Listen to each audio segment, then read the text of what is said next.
Reajuste do plano de saúde para quem fez um contrato via um MEI, para quem fez ali uma contratação empresarial utilizando um MEI. Como é que será que isso funciona? Você sabe?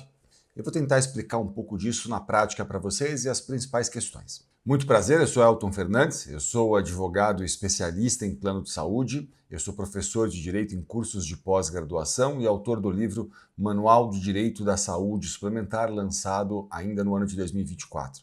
Eu estou aqui para tentar desmistificar e ajudar vocês a compreender as principais regras do setor de planos de saúde.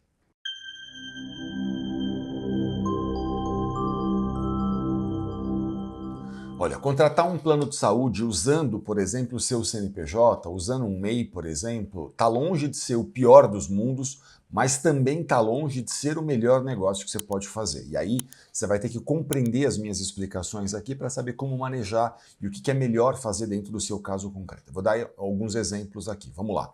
A primeira grande questão é a gente entender as diferenças entre contratos de planos de saúde. A primeira grande questão é que a gente tem que entender, então, que um plano individual ou familiar, aquele que eu contrato na pessoa física, direto com a operadora, ele tem o melhor reajuste do mercado.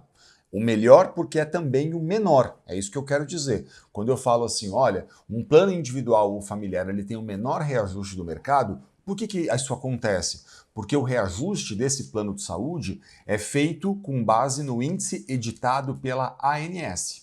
A ANS vem, edita um percentual de reajuste e faz então com essa edição que todo o mercado de plano individual ou familiar sigam o reajuste da ANS. Historicamente, o reajuste ANS é muito inferior ao reajuste dos planos empresariais. E quando eu falo aqui um plano empresarial, eu estou querendo falar inclusive de quem é MEI, de quem contratou um plano de saúde via uma microempresa, por exemplo. Um MEI, um microempreendedor individual, ele, claro, ele vai ser um contrato de plano de saúde empresarial com a operadora. O que significa dizer na prática? Significa dizer que você não terá o benefício de ter aplicado ao seu caso os índices da ANS. Você não vai ter a aplicação automática. Talvez você receba no reajuste do seu plano de saúde até uma cartinha dizendo assim: a ANS autorizou o percentual de reajuste. Isso é tão verdadeiro quanto falso. E eu vou explicar aqui por que essa é tão verdadeiro quanto falso. É porque assim, a ANS de fato, ela autoriza, mas ela autoriza sem analisar, sem auditar o índice. Ela autoriza simplesmente porque a operadora comunicou a ela qual é o percentual que ela vai aplicar a todo mundo. Então não é que a ANS foi lá, analisou e validou, chancelou esse reajuste. A ANS não fez isso. A ANS autoriza que a operadora de saúde aplique, bastando que ela comunique para a ANS qual é o percentual que vai ser aplicado. Então, veja que é assim, você vai sofrer um reajuste contratando um plano de saúde via MEI, que é o reajuste dos planos de saúde empresariais até 29 vidas.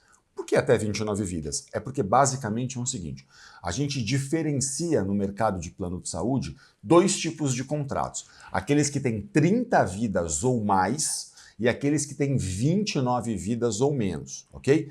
Vou explicar então para você como é que isso funciona, porque o seu caso certamente é um reajuste de plano de saúde de uma vida, 2 vidas, 3 vidas, mas não vai passar de 29 vidas. Então, como é que vai ser nesse seu caso? Nesse seu caso, o seu percentual de reajuste não será calculado com base na sua utilização. Não, não é verdadeiro isso. A sua utilização é um pingo dentro de um oceano, ok? O que eu quero dizer com isso? Quero dizer o seguinte, todo mundo que tem plano de saúde com a mesma operadora e tem plano empresarial, não importa a forma, MEI, limitada, a sociedade limitada unipessoal, sociedade unipessoal, não, é irrelevante a nomenclatura, a forma empresarial como a empresa se apresenta. Irrelevante. Todo mundo que tem um plano empresarial com a mesma operadora de plano de saúde, eu tenho um plano com a Sul América, com a Bradesco. Ok, então todo mundo que tem um contrato com essas empresas até 29 vidas sofrerá o mesmo percentual de reajuste. Ok? Todo mundo, até uma vida a 29 vidas, todo mundo que tem esse contrato vai sofrer o mesmo percentual de reajuste. E como que isso é feito? Em tese, como é que isso é feito? Isso é feito da seguinte forma. A operadora pega todo mundo que tem plano de saúde empresarial com ela, incluindo os MEIs, de uma vida até 29 vidas, e ela faz o quê? Ela calcula quanto todas essas empresas pagaram para a operadora, quanto todas essas empresas utilizaram de serviço. E aí a operadora pega um índice específico, ela pega lá um percentual de reajuste e aplica a todos esses contratos, ok? Então, se você utiliza muito ou utiliza pouco, é irrelevante no caso de um MEI, no caso de um plano empresarial, é irrelevante para a finalidade do reajuste anual de 1 a 29 vidas. Por que é irrelevante? Irrelevante nunca é, claro, mas é o que eu disse. O que você gastou vai ser diluído e o que você pagou, claro, é diluído entre todo mundo que tem um contrato de plano de saúde empresarial. Então, não é a sua utilização que vai ser tomada em consideração especificamente para decidir se o seu percentual de reajuste vai ser esse ou aquele, vai ser mais ou menos, ok? Isso não vai existir no caso de um plano de saúde via MEI. Aí você pode me dizer assim, mas então, no final de contas, é muito ruim? Eu vou dizer, olha, é muito ruim quando eu comparo isso com um plano individual ou familiar. Há pouco tempo atrás, por exemplo, uma pessoa que presta serviço na minha casa falou assim para mim, né? Ela me contou, ela me escreveu falando assim, eu tenho um plano de saúde aqui para contratar por X reais, mas você acha que isso é bom? Aí eu falei, quanto custa você contratar o plano individual? Né? Ela queria contratar usando o MEI dela. Eu falei, quanto custa contratar via um plano individual? Aí ela falou assim, não, é 30% mais caro.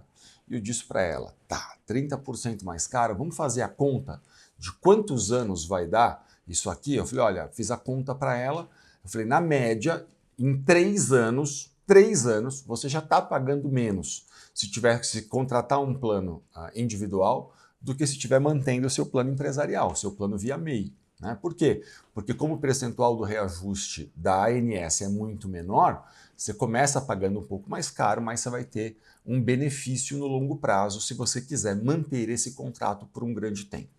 Mas claro, tem gente que fala assim para mim, mas você sabe, o plano de saúde individual ou familiar desapareceu do mercado. É verdade, as grandes empresas mesmo, elas pararam de ofertar plano de saúde individual ou familiar, né? A gente sabe disso.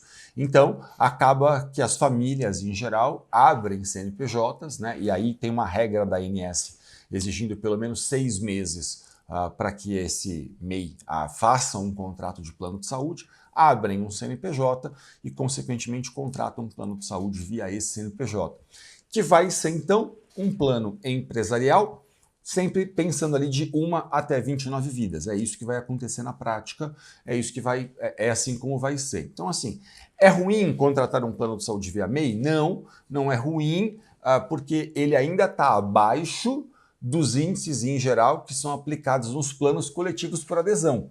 Aqueles planos, por exemplo, que eu contrato via CRM, OAB, CREA, esses contratos eles têm o pior reajuste do mercado. Por que ele é o pior reajuste? Porque quando a gente pega a média e a gente vê que é assim, índice ANS está aqui, índice empresarial está aqui e o coletivo por adesão está aqui em cima. É completamente diferente, é muito pior, historicamente, né, contratar reajuste. Aí você vai dizer assim, bom, então você diz que eu não tenho muita opção e aí o MEI pode ser a melhor opção para mim? Pode ser a melhor opção para você, se você quer uma operadora específica, um plano específico, de uma forma específica, em que você não tenha outra opção. E aí, será que a gente consegue, eventualmente, rever esses percentuais de reajuste que têm sido aplicados no seu contrato? Isso é um ponto muito importante dessa história toda, porque veja só, as operadoras de planos de saúde, como eu disse, elas calculam um índice de sinistralidade, um índice de utilização de todas as empresas até 29 vidas, sem explicar, na verdade, sem mostrar essa conta, sem permitir muitas vezes a auditoria dessa conta. E aí, como é que eu sei se a operadora está aplicando certo ou está aplicando errado?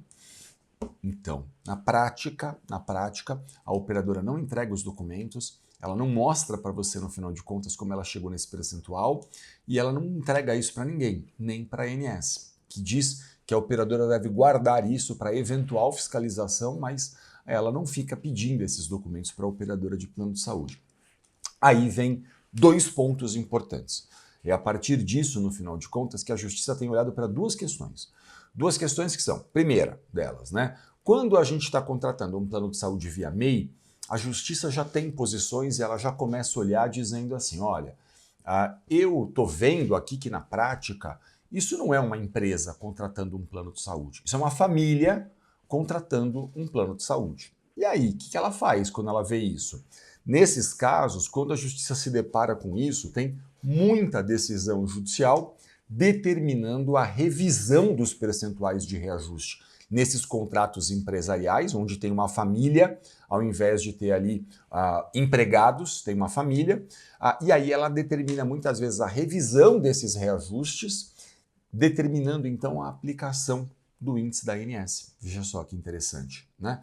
A Justiça diz mais ou menos assim, vamos pensar. Ela diz assim, tá, quem está aí, né, contratando esse plano de saúde, é uma empresa que está ofertando isso aos seus empregados ou é uma família? É uma família que utilizou de um CNPJ para contratar um plano de saúde. Então ela diz assim, ao bem da verdade, isso não é verdadeiramente um plano empresarial. Isso é o que a gente vai chamar de falso plano empresarial. O que é um falso plano empresarial? É aquele que, embora tenha sido contratado licitamente por um CNPJ, ao bem da verdade, ele mais se assemelha a um plano de saúde familiar. Porque um plano empresarial é aquele que você destina aos seus empregados. Você destina ele aos empregados com o objetivo de evitar, por exemplo, que eles troquem de emprego muito rapidamente, que eles cuidem da saúde e, consequentemente, trabalhem para você mais saudáveis, sem faltar, com assiduidade. Eles vão trabalhar de uma maneira mais produtiva, porque eles estão saudáveis, enfim. Existe uma ótica e uma lógica empresarial em uma empresa ofertar plano de saúde aos empregados, porque não tem nada a ver com uma família que usa um MEI para contratar um plano de saúde. Então, a primeira grande questão é que a Justiça vai muitas vezes e fala, isso aqui é uma família que contratou um plano de saúde via um CNPJ? Não, não, não. Eu vou aplicar aqui as mesmas regras dos planos familiares, porque isso aqui não tem uma população de beneficiários, não está destinado na atividade empresarial desse MEI. E aí ela vai lá e manda rever o percentual de reajuste. Ao rever o percentual de reajuste, notem, a operadora de plano de saúde pode sofrer 2 consequências. Ela pode ter que diminuir o valor da mensalidade para essas pessoas, ela pode então ter que aplicar o índice ANS e reduzir a mensalidade, e pode ter que ressarcir valores. Pode devolver até dinheiro que você pagou a mais ao longo dos anos todos. Isso é plenamente possível e a gente tem N casos em que a gente tem visto a Justiça fazer a aplicação dessa ideia de que esse contrato, embora seja feito via um CNPJ, eu não devo aplicar as regras dos planos empresariais porque ele mais se assemelha a uma família, ok? Eu costumo até brincar assim, né? Quando eu dou aula disso para os advogados, eu costumo dizer assim, se fosse um advogado trabalhista falando comigo, eu diria assim para eles, olha, se eu contratar uma empregada doméstica para trabalhar na minha casa, de segunda a sexta-feira, das 9 da manhã às 18 da tarde, e eu der o nome, falar para ela emitir nota fiscal para mim, via o MEI dela, será que resolve? Será que eu afasto o meu risco trabalhista? Todo mundo vai dizer, não. Por que não? Se eu pedir para ela emitir uma nota fiscal? Não, porque, claro, existe uma coisa no direito que é o que a gente vai chamar de princípio da primazia da realidade. Não importa o nome que eu dei a um contrato, importa o que acontece na prática. Se aquela pessoa é minha empregada, se ela preenche os requisitos para ser CLT, por exemplo, ela pode conseguir o vínculo de emprego comigo, mesmo eu tendo dado a ela feito com ela um contrato em que eu vou chamar de pessoa jurídica, MEI, autônoma, não importa, né? Ela preenche os requisitos do vínculo de emprego. Então a Justiça às vezes olha para isso para dizer, não, o plano do seu Zé, da Dona Maria e dos seus filhos, contratado mesmo que via um CNPJ, ele não pode ser tratado como um plano empresarial, ele vai ser tratado como um plano familiar. Então, e você pode, nesses casos, diminuir o percentual de reajuste que foi aplicado no seu contrato e rever até conseguir de volta valores que foram pagos a mais ao longo do tempo.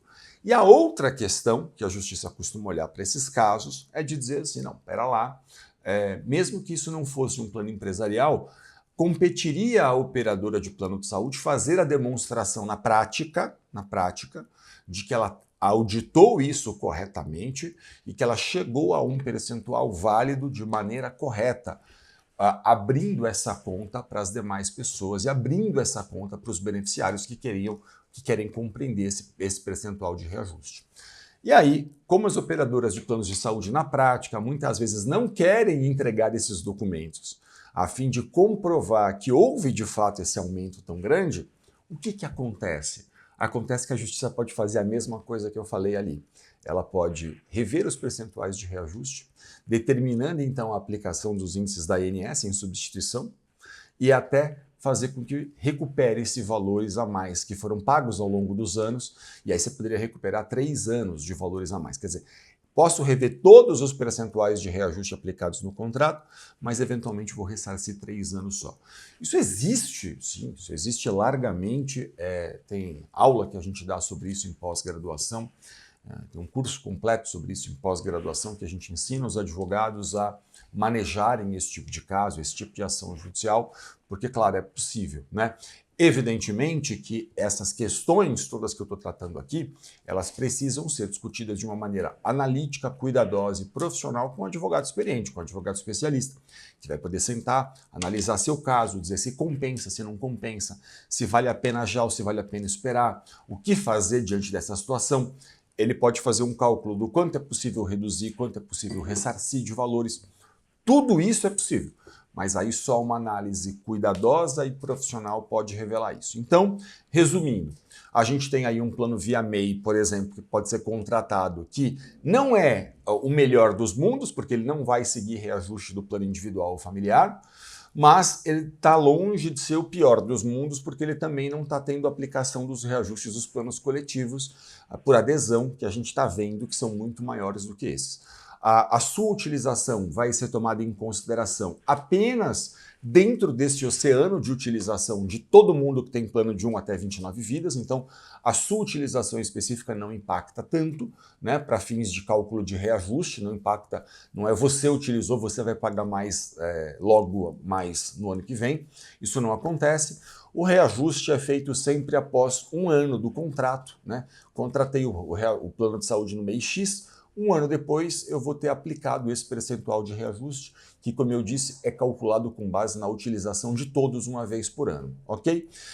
Essas são as principais características e aí, claro, se você ficou interessado em entender um pouco melhor essa questão do falso plano empresarial ou até da revisão dos percentuais de reajuste que podem ser feitas nesse caso, buscando a substituição dos índices aí da ANS, do reajuste que você teve aplicado no seu contrato pelos índices da ANS, eu sugiro muito que você procure um advogado especializado em plano de saúde, um profissional especialista no tema, a fim de que ele possa analisar o seu caso, entender as particularidades e orientar você da melhor forma, e você vai levar para ele, por exemplo, o seu histórico de pagamentos.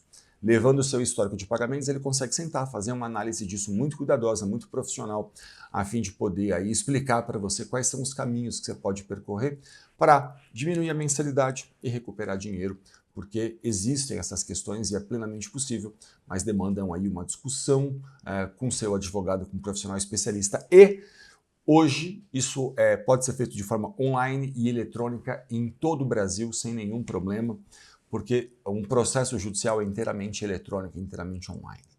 Eu espero ter ajudado você com esse vídeo. Sucesso aí na sua contratação do seu plano de saúde. Tem vários vídeos no canal ensinando vocês muita coisa de plano de saúde. E eu espero ter ajudado vocês. Eu sou Elton Fernandes, como eu disse, sou advogado especialista, só lido com isso, dou aula do tema e eu espero ter sido útil a vocês. Um grande abraço.